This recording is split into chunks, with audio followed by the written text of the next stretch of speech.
Yeah, it's okay, great. Recording now. Okay, great.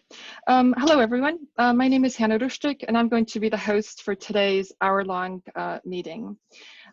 We may be able to continue after the hour if there's interest. This is the second of 2 public meetings that we're organizing to raise awareness about our group. A group of us have come together over the past months and weeks, and we would like you to join us to create a more open Hexham.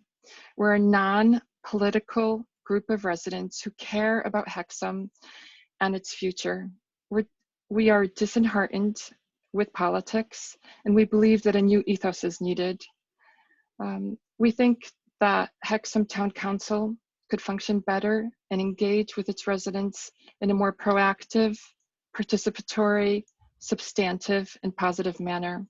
So the basic aim of today's meeting is to introduce ourselves and to hopefully interest you to join our group, or even better, to consider standing as a candidate for the town council elections, which will be held in May. We want to take political power at the town council level and then to use it to enable people to have a greater say in the decisions that affect their lives. So now I'm going to really briefly present to you the agenda for our meeting. We're going to introduce ourselves, the people who are involved with the group that we're tentatively calling OpenHexham. And then we're going to have short presentations by 2 invited speakers, Peter McFadden and Chris Hood, who have been able to institutionalize non-party politics in their communities. And then 3 candidates who will be standing for Hexham Town Council, Wendy, Carolyn, and Tom, will present themselves. And I've actually sort of switched the order of the presentations. Sorry. Then we'll have a short video, and then we'll have about a half hour of discussion. And so I think that's about it. So I would first invite the participants or the members of OpenHexham to really briefly present themselves. And maybe could I start with Ariana? Yep. Hi there, my name's Ariana Beatty. I've been living in Hexham for about 11 years, and this new group, OpenHexham, we're trying to take over the town council. Phil, do you think that you could mute yourself? Thank you. Okay, well, I just wanted to say I'm Ariana Beatty, and I've lived in Hexham for about 11 years, and about 2 years ago I went to the town council meetings with some of the people you see here, and we were shocked, and since then we've been going quite often asking questions, and this is where it all started for me. Great. Chip? Yeah, I live in Hexham. I've got a young family in Hexham. I've been here about 5 years, and I'm a psychotherapist and counsellor, and I run a charity. I founded a charity doing mental health groups for men. And rather than standing, I'm offering my skills as a facilitator, which is kind of almost impossible on Zoom. But I'm doing my best to try and make sure that everybody gets heard. That's my focus. Thank you. Mike? Hi, I'm Mike Deming. I've been in Hexham for 27 years. I'm involved in Hexham Abbey, and also have run the Chernobyl Children's Lifeline for a few years.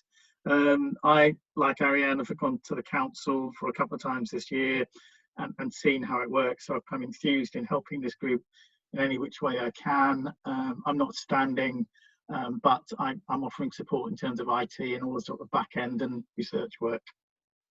Great, thank you. Will? Hey, morning everyone. Will Allen, been in Hexham for 5 years or so. I came to the first public meeting a week or so ago and was increasingly enthused as a consequence and joined the group to help in any way that I can. Great, thanks. Peter and Chris, would you also introduce yourselves? Yeah, sure. So I'm Peter McFadden. I was a town councillor in Frome for 8 years. I didn't stand again a couple of years ago. And in that role, I was both mayor and leader of Frome Town Council, and kind of worked. We worked. I'll say a tiny bit about this in a moment, but we worked hard to change the whole approach, the whole relationship between a town council and the citizens of the town. Thank you. Hi, Chris? I'm Chris Hood. I am from a group called the Haswells Community Party, and back in 2017 we came together as a group of independent, like-minded people and took over our parish council by doing something incredibly radical, which was asking people questions, listening to what they say, and then doing that. Great.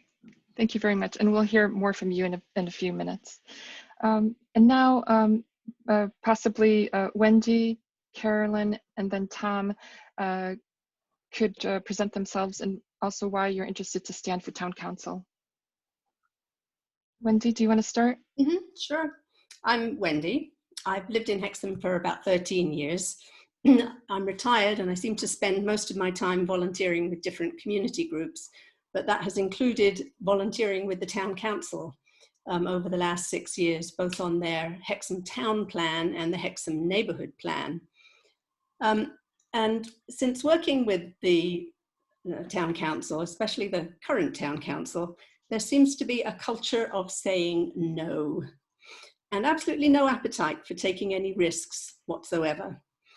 Certainly amongst the councillors who have party control over the town council. And for example, in the town plan, there was an aspiration to regenerate the town centre and have markets instead of traffic going through our historic marketplace. And I sat on the Transport and Built Environment group. And there was even £30,000 that had been put aside for seed money for town plan projects. But would the councillors let us use a mere £1,500 to bring in an expert in urban design to guide our thinking? No, not even when they admitted how much was in the pot. I think there's now 62,000 in that pot of money for the town plan. So how do we go forward when the town council seems to be always saying no? We would like to get a town council that is willing to discuss things openly and isn't afraid of saying yes to things and taking a few risks. The only way I can see of getting to this point is to have councillors who are willing to have left any party political allegiance at the door. A town council where residents have a voice, where we listen to solutions, particularly to the biggest crises of our century, our climate and biodiversity crises. So that's why I would like to stand at the 6th of May election, along with a lot of others who are willing to leave party politics at the door. Great. Thank you, Wendy. Carolyn? Yes, hi, my name is Carolyn Blaske. I've lived in Hexham for almost 18 years. And like Wendy, I would like a town council that's actively listens to the residents and works openly together to create a thriving community for everyone. I want a town council that is committed to open and friendly debate, which this one fortunately isn't, and one which consults with the community over decisions. I want a town council that is not hung up about procedures and tradition, but one that looks forward and embraces change, creativity, and new ideas. And I don't think we have that in Hexham at the moment. We're living in the middle of a climate and ecological emergency as declared by the Hexham Town Council, as well of course as the UK government and Northumberland County Council. We need to be open to new ideas and how we want to live and work with each other. And we need to ensure that we are looking after our future generations. And we need to embrace change to be able to create a future for our future generations. I personally think that party politics should be kept out of community decisions as they create division and othering. To find solutions, we need to reach beyond ideology and party affiliations. And I would like to invest time and energy in creating a shared vision for our community in Hexham. That's where I'm standing. Thank you. Great. Thank you, Carolyn. Tom? Oh, Anna, sorry. I'll just break in here. I think there's a couple of people, Mike, in the waiting room. Jude and somebody else. Anya, I think. Anna. I'm in. Jude's Oh, in. that's Jude, right, okay. They're both in. They're both in. Right. There's nobody waiting. Okay. Okay. Thanks. Tom? Hey, good morning, everyone. Can everyone hear me okay? Yes. Yeah. Okay, so historically, I guess I went to school here, so I know quite a lot of people through that, and I've worked here and I've got a young family here. And the reason I think I'm standing is because of those, I guess that's it. I am part of this community and I like being part of it, and I'd like to know more people and listen to more people here, and I think that's part of me. I've got a dislike of the division that party politics has caused in the last couple of elections. I'm just sick of it, really. And I think everyone's a bit more grey than black and white, and that acknowledges this. I think OpenHexham is saying, okay, there's more that unites us than that which divides us, and so that's motivation. That's motivational for me. And I think there's projects as well that I'd like to see happen and that I'm motivated to do. And obviously, being on the council is going to compel those things forward a lot more than if I'm just an individual. So that's me. That's where I'm going to stand. Thanks. Great. Thanks, Tom.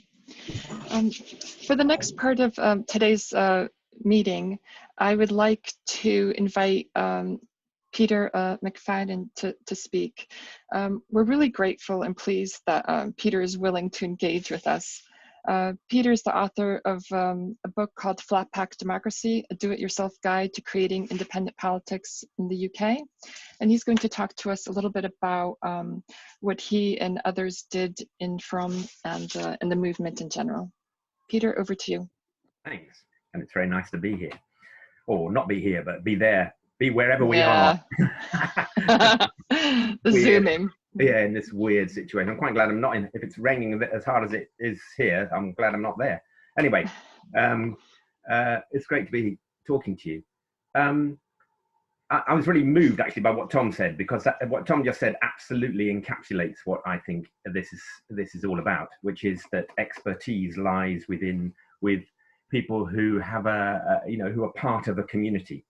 And we all too often get hung up on the feeling that we need to put experts, we give them the power to make decisions for us. And it turns out that they're not experts for a start, and their expertise is not what we're looking for. So I think that's, what we heard from your candidate just now is absolutely brilliant, and exactly what this should be about. I'm really going to say very little this morning because Chris can say a lot more than me on this. I think I want to say is that there are masses. The opportunity for a place like yours is so great at the moment, and I think that it's kind of essential. It was all right to have town councils that had a mayor who wore nice chains, and you did lots of twinning and tea parties and things like that a decade ago. But it's not anymore, because there isn't the money, the support, the services are not going to come from central government or from the next layers up. So we're really in a situation of, if you don't do it, no one will.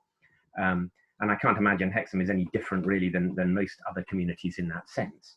And as we come out of the pandemic, and as the real impact of Brexit, whatever you thought about it, it's going to take a while to get through and reform where we're at. There's going to be a lot of rebuilding to do. And then climate change, as some of you talked about, starts to really clock in. Having communities that really work, that really are joined up and can be properly resilient is going to be absolutely essential.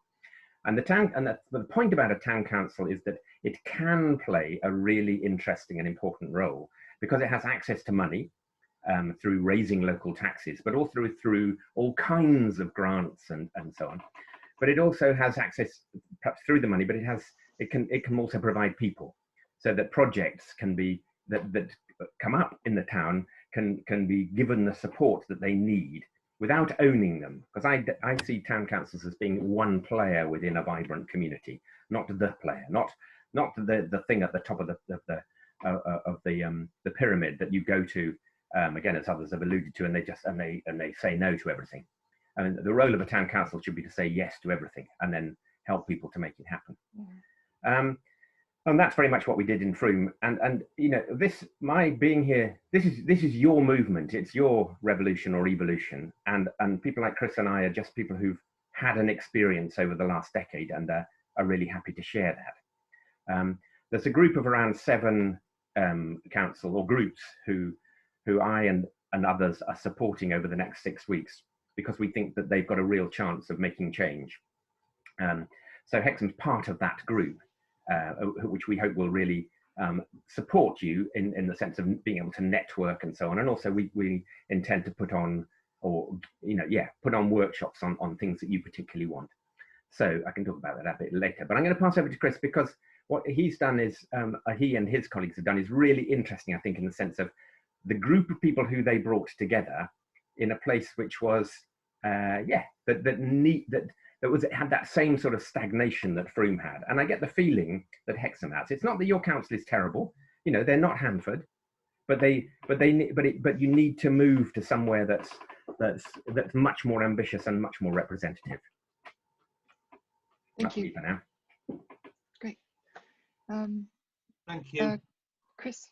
Thanks, Anne. Thanks, Peter. Yes, so just a very quick background to sort of me. I'm originally from Newcastle, as you can probably tell by my dulcet tones. And yes, I do know Hexham very well. I've stayed a few times at Duke's House Wood at the top of the hill. And for my sins, even had a couple of nights out in Dontino's night spot a few years ago. So yes, I do know Hexham very well, and it is, like Peter says, you know, much bigger than where the villages that I represent, but does feel exactly the same. Around about sort of December 2016, there was so within 6 months of the last set of elections, there was a vacancy, there was a co-option vacancy, and I thought, yeah, well, I'll stand. Haswell is a little village in the district of Easington, so we're sort of equally situated between Durham City and the Durham coast, right next to Easington. So for anybody who's seen the Billy Elliot films, that's where Billy Elliot was shot. So, you know, an area of outstanding beauty, but real deprivation and socio-economic deprivation. And as a village, it was very stagnant. Nothing was really happening. One post office, one church, one pub, one shop, nothing else really going on. And I wanted to do something about that. So I put my hand up when it came to co-option and was ignored. And did it again, put an email in again and was ignored 6 or 7 times. And thought, well, this is just the old guard sort of trying to make a stand and not wanting some usurper to come in and do something different. So I thought, right, I'm going to stand. I'm going to stand when the elections come in May 2017. And somebody quite cleverly said to me, well, that's great, but there's a vacancy and you'll get on. And then you're stuck with those 8 who ignored you for the first time. Right, so I tried to find a group of other people who felt exactly the same as me. So there was a retired prison officer, a factory convener, a dinner lady, a social worker, a paramedic. Out of the 9, there was 6 women, 3 men. And we said, look, we're going to stand. We're going to do something about it. And the idea was, well, how do we do that? And like I said before, we had a really radical idea of asking everybody what they wanted, listening to what they wanted, and then doing that. Like I say, I know that seems like a really radical proposition in today's day and age, but that's exactly what it was about. What I should touch point on as well is, while we were sort of creating this group, the Haswell's Community Party, and thinking about it, somebody handed me this wonderful little yellow book called Flat Pack Democracy, which Peter was the author of, and we followed the principles of that, which was really about listening to the individual, listening to people, and actually realizing, the thing I found in the book was realizing that by following those principles, you find that you're not the only person feeling how you feel. You know, there is lots and lots of people who feel the same as you feel about the town in which you live. So we campaigned, we went around with megaphones, we went on the back of a cattle truck, we've done all sorts of things because we're a very rural area, just like Hexham. And when it came to the elections on the 4th of May, may the 4th be with you, as we called it, so on the 4th of May 2017, all 9 seats were taken by us. We completely shifted the previous parish council who'd been in forever and a day. We heard from the Electoral Commission that there was absolute pandemonium in the village because, well, first of all, there'd never been a parish or town election. There'd only been general elections in the village. And the second thing was, as well, there was pandemonium because they actually had to go to a second ballot box. They'd only brought 1 ballot box, and that was full by 3 o'clock. So there was pandemonium, phone calls being made, I'm sure, at Whitehall and all sorts to try and get the second ballot box. And that was quickly shipped into the village, and that was filled up as well. And yes, we took all 9 seats. And we've been the parish council ever since. For my sins, my 8 colleagues, I like to call them sods every now and again, but my 8 colleagues have decided to make me chairman ever since, even though I've been trying to pass it on. And it's, as chair, I'm literally there as a facilitator. I'm not there to make any decisions. We've always come to a common consensus and haven't had to use any casting votes or anything like that. My main message is that, you know, we go by quite a simple principle of it's amazing what can be done by a group of individuals when they actually want to do it. And when you become a town or parish council, so many things can be done. You have so many powers that people don't want you to know about, but you have so much opportunity to make difference for better in your town. I hope that helps. Thanks a lot, Chris. That was really, really, powerful. Now, for the next 5 minutes, we're going to watch a video, which is called Trust the People. But before we start that, I just want to make a brief comment, which sort of supports or follows on what Chris and Peter have said. Sometime in December, Carolyn, Wendy, and I participated in a event organized or funded by the British government called the Parliament Project. And so the British government is trying to motivate more women to participate in politics at different levels in the British system. And I really didn't have time. I was really exhausted, but I went anyway on Zoom. And one of the main messages that I got from the Parliament Project was that you don't have to be an expert to actually represent people and work on a town council or on another level of government. That there's tremendous amounts of support out there, and there's a minimum requirement, possibly 3 hours a week for different elements. You can spend as much time as you want, but the minimal amount isn't that much. So anyway, that's about it from me. Mike, I'm going to hand it over to you. Great, okay, right, I'm just going to share my screen.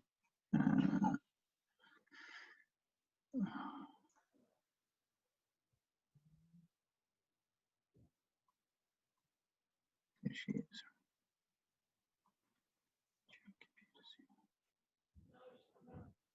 Of course, since we're recording. Perfect. Is my screen okay? Yeah. Yep. Let's do a sound check. One second.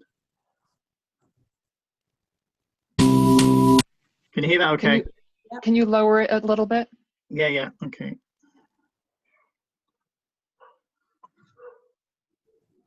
And make it full screen. Yeah.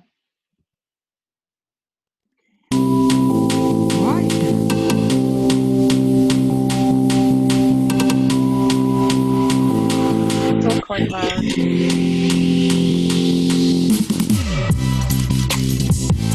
I know that from being someone that was on the edge of society, when I was given the opportunity to have agency, to let my voice be heard, it was really, really powerful.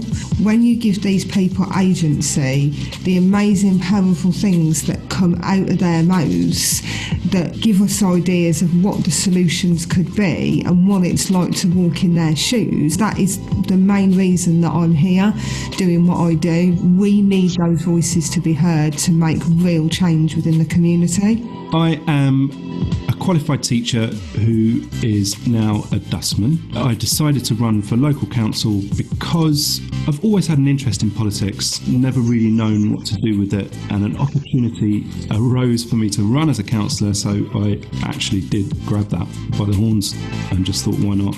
Well, I'm Bideford born and bred, lived here all my life. The reason I decided to run for the council was I just didn't feel like we were being listened to. There were so many things happening in the area and I just couldn't understand why. So I decided to run for the council. I was elected for the council. My aim is to try and listen to people and try and make a difference. So I was given a leaflet to go to a TCG People's Assembly. I went.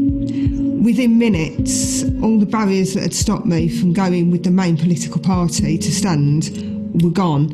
Those barriers were meetings at times that I couldn't do because of having 2 children and a full-time job.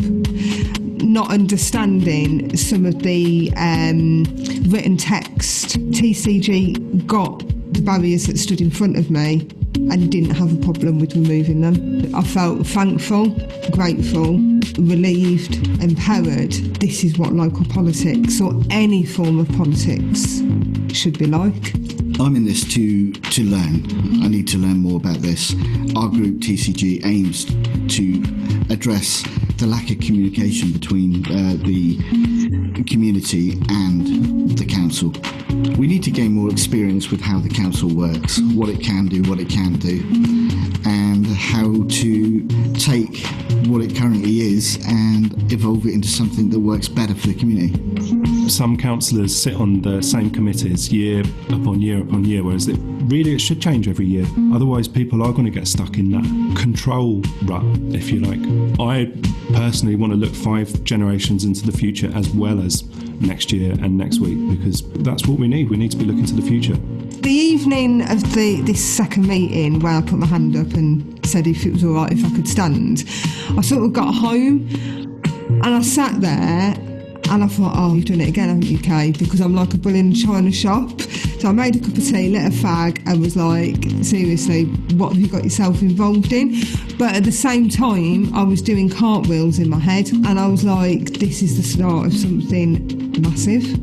It's about having a true mix of who lives in your community, from older people to men to women to different minority groups. Young adults are definitely a part of that. This new generation of kids is completely foreign to the politics that we're providing them with at the minute, and the more of these kids we get in representing who they are and what they want at local council level, the better.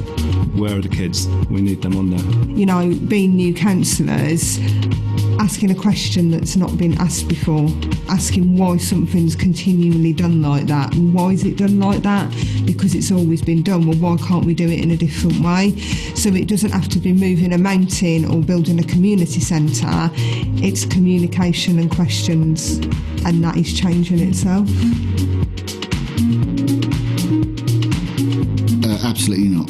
Political parties at local level just don't work. No, I'm an independent. I really believe that large party politics shut out a massive part of our community.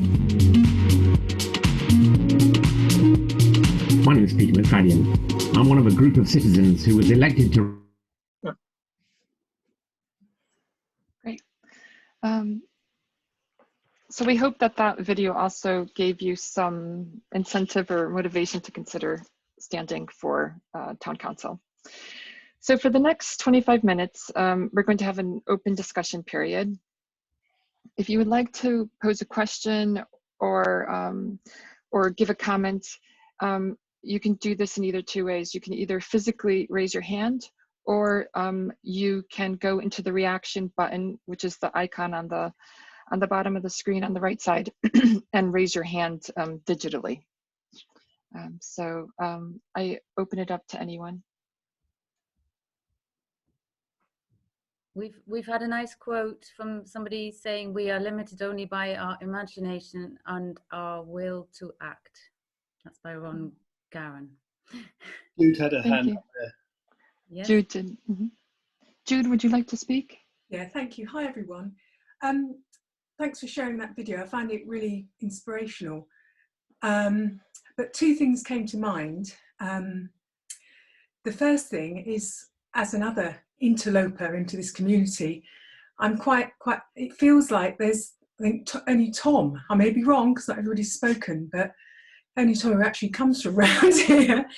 So in terms of representation, maybe we need to be kind of reaching out to more kind of native Hexhamites.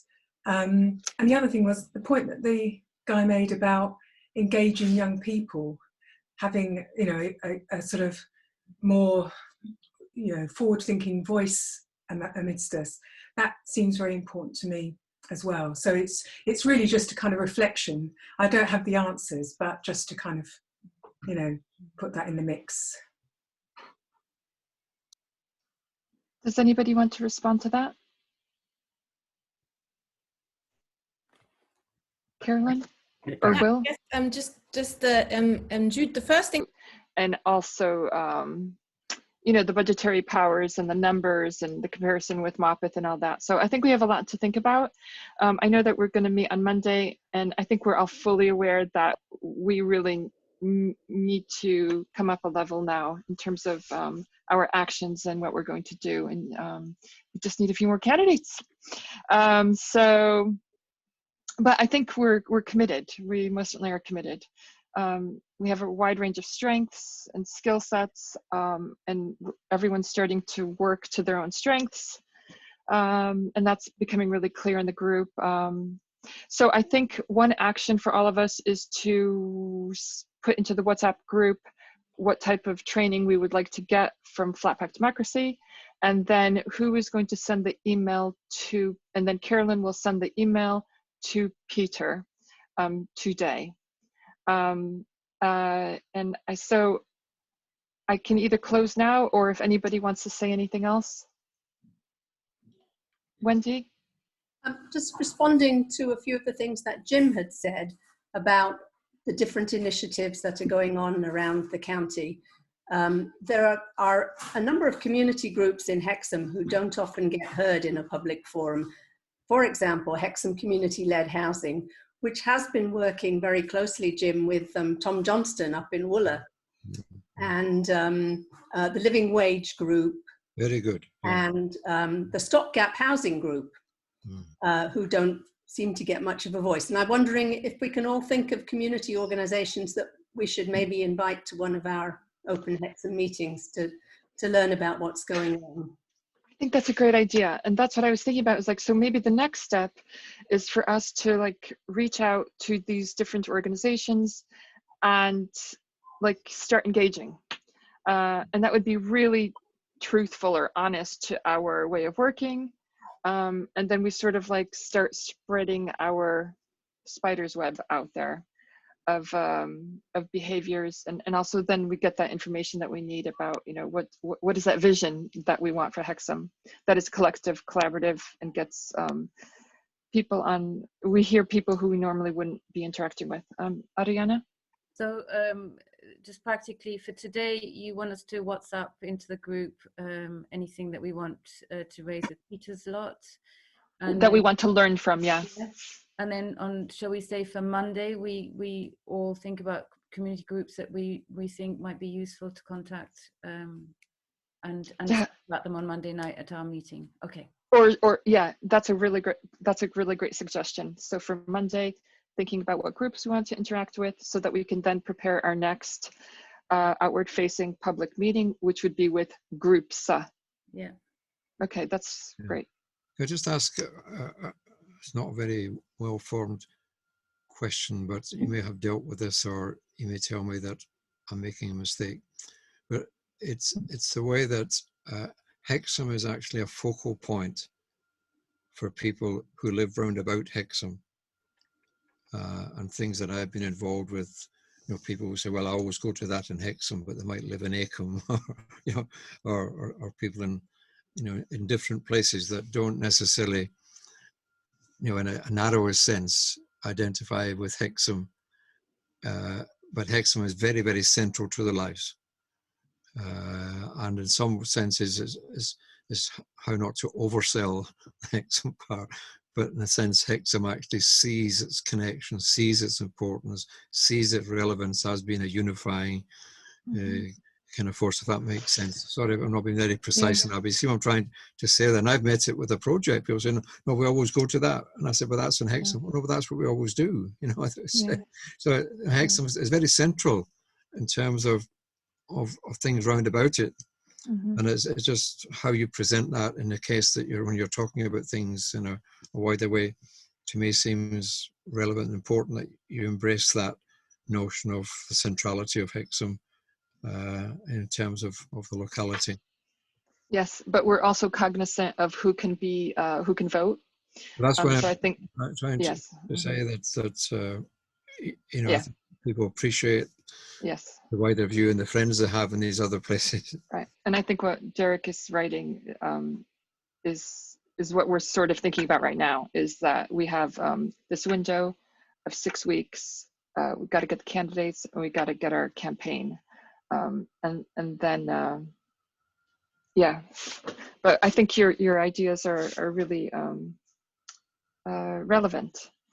So we would like to, continue working with you if possible. So is there any other comment? Okay. I know, Derek, you've started your campaign. Yeah. It's all good. You're incredibly popular, and you've done a lot of work already. Yeah. So, yeah, I think we know that we need to. We do know that we need to get going. So. Yeah. Okay. Anybody else? All right. Then I think we're going to close for today. Thank you very much for your time, all the energy, thinking, really collaborative, and it worked out really well. So thank you very much. Have a good afternoon. Thanks. Thanks everyone. Bye.